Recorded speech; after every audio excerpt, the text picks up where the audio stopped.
Assalamualaikum warahmatullahi wabarakatuh. Perkenalkan, nama saya Putri Nabila Talib dengan NIM 4424222019, program studi S1 Kimia semester 3. Di sini saya akan membahas review jurnal yang saya ambil tentang ekstraksi nikel untuk memenuhi ujian mata kuliah kimia anorganik dari dosen pengampu Bapak Kostiawan Sukamto.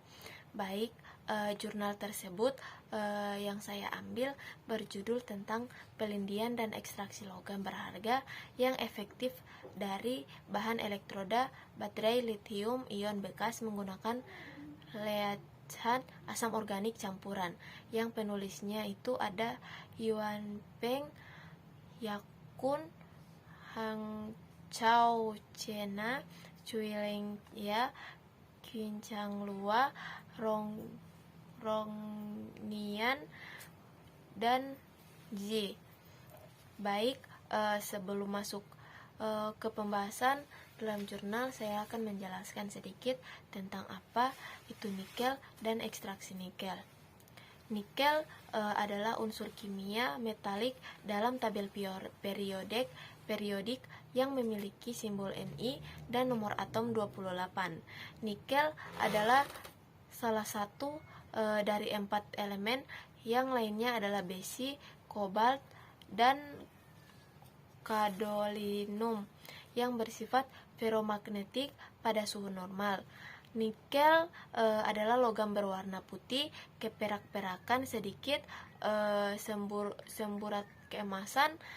Nikel ini termasuk logam transisi dan memiliki sifat keras serta ulet.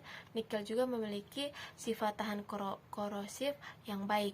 Nikel merupakan salah satu unsur yang paling banyak ditemukan di kerak bumi dengan konsentrasi rata-rata 80 ppm. Nikel terdapat dalam berbagai macam mineral, termasuk nikel sulfida, nikel oksida, dan nikel arsenide. Kemudian ekstraksi nikel. Ekstraksi nikel ini merupakan proses untuk memisahkan nikel dari biji nikel. Kemudian nikel terdapat dalam berbagai macam mineral, termasuk nikel sulfida, nikel oksida, dan nikel arsenide. Biji nikel yang mengandung nikel dengan konsentrasi tinggi dapat diproses langsung menjadi produk nikel. Namun, biji nikel yang mengandung nikel dengan konsentrasi rendah perlu diolah terlebih dahulu untuk meningkatkan konsentrasi nikel. Kemudian ada dua metode utama untuk mengekstraksi nikel, yaitu yang pertama metode pirometalurgi. Metode ini menggunakan panas untuk memisahkan nikel dari biji nikel. Biji nikel ini dipanaskan dalam tungku peleburan dan nikel akan menguap. Uap nikel ini kemudian dikondensasi untuk menghasilkan logam nikel. Kemudian yang kedua, metode hidrometalurgi. Metode ini menggunakan larutan kimia untuk memisahkan nikel dari biji nikel. Kemudian biji nikel ini dicampur dengan larutan kimia dan nikel akan larut dalam larutan tersebut. Larutan nikel kemudian dipisahkan dari biji nikel dan nikel dapat diisolasi dari larutan tersebut. Di Indonesia, metode hidrometalurgi merupakan metode yang paling umum digunakan untuk mengekstraksi nikel dari biji nikel laterit. Biji nikel laterit mengandung nikel dengan konsentrasi rendah. Kemudian metode hidrometalurgi dapat digunakan untuk meningkatkan konsentrasi nikel dalam biji nikel laterit hingga mencapai 70%. Kemudian bahan yang digunakan dalam jurnal ini adalah baterai litium ion bekas yang dianalisis setelah dibongkar menjadi cangkang logam pemisah foil anoda dan katoda. Kemudian reagen kimia yang digunakan termasuk asam benzena sulfonat dan asam format. Selain itu, bahan elektroda aktif yang diperoleh dari proses penghancuran dan pengayakan juga menjadi fokus penelitian. Kemudian larutan. Dalam jurnal ini digunakan larutan asam benzene sulfonat dan asam format sebagai reagen pelindian. Larutan asam benzesulfonat digunakan sebagai pereaksi pelindian dan pengendapan untuk pemulihan selektif kobalt dari LIB bekas. Sedangkan asam format ini digunakan dalam proses pelindian karena fungsinya sebagai reduktor dan agen pelindian serta stabilitas termalnya pada suhu pelindian melebihi 70 derajat Celcius. Selain itu, larutan asam fosfat juga digunakan untuk mendapatkan ion Li sebagai Li3PO4. Semua larutan ini dibuat atau diencerkan dengan air deionisasi. Kemudian metode eksperimental.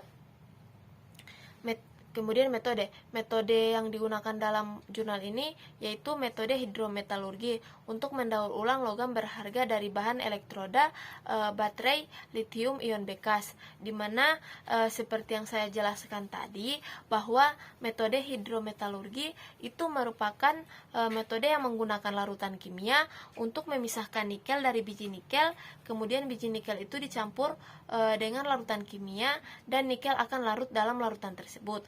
Larutan nikel kemudian dipisahkan dari biji nikel, dan nikel dapat diionisasi dari larutan tersebut.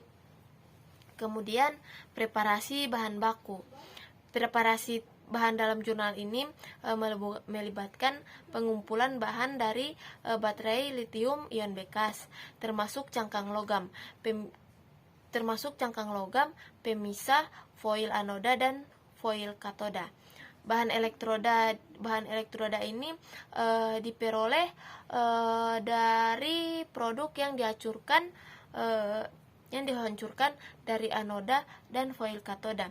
Reagen kimia yang digunakan dalam penelitian ini adalah asam benzena sulfonat dan asam format. Selain itu, bahan elektroda aktif dianalisis dengan termografimetri untuk mengungkapkan perilaku termalnya. Kemudian proses ekstraksi. Proses ekstraksi logam berharga dari bahan elektroda baterai lithium ion bekas melibatkan beberapa langkah penting. Itu yang pertama, bahan aktif elektroda diperoleh dari produk yang dihancurkan, yaitu fraksi kurang lebih 25 mm dari anoda dan katoda berdasarkan perilaku termal dan distribusi ukuran. Kemudian yang kedua, itu dilakukan proses pelindian menggunakan asam organik campuran, di mana asam benzesulfonat dan asam format digunakan secara bersama-sama sebagai reagen pelindian. Efisiensi pelindian optimal dari logam CO dan Li diperoleh pada kondisi tertentu seperti konsentrasi asam benzesulfonat, konsentrasi asam format, rasio padat terhadap cair, dan waktu reaksi yang ditentukan. Kemudian setelah pelindian itu dilakukan pemisahan logam CO dan Li dalam proses pelindian setelah penyaringan. Kemudian kobalt langsung diperoleh kembali dari cairan pelindian sebagai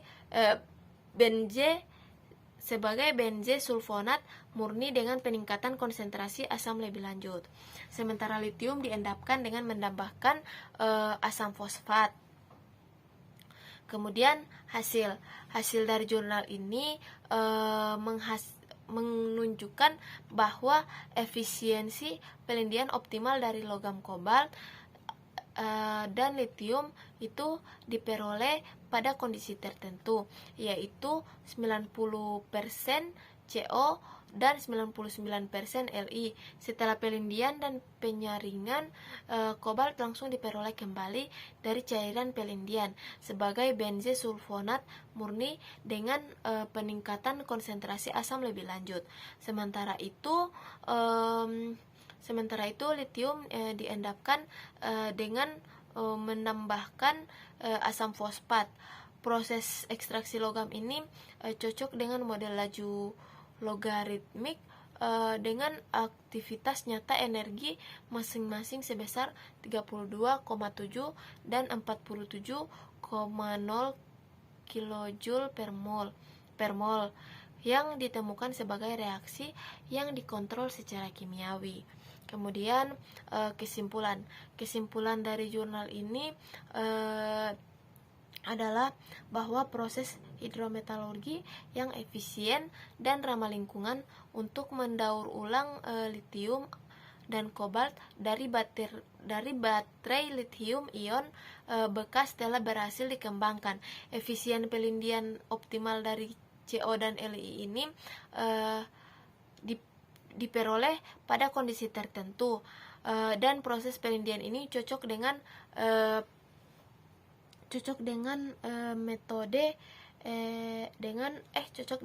model laju logaritmik dengan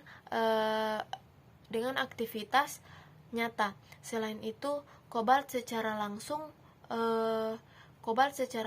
dipulihkan dari cairan pelindian sebagai kobalt benzena sulfonat murni dengan efisiensi pemulihan 99%, dan litium dapat diendapkan seluruhnya dengan menambahkan asam fosfat. Mekanisme reaksi yang melibatkan model pelindian pengompleksisasi hidrasi partikel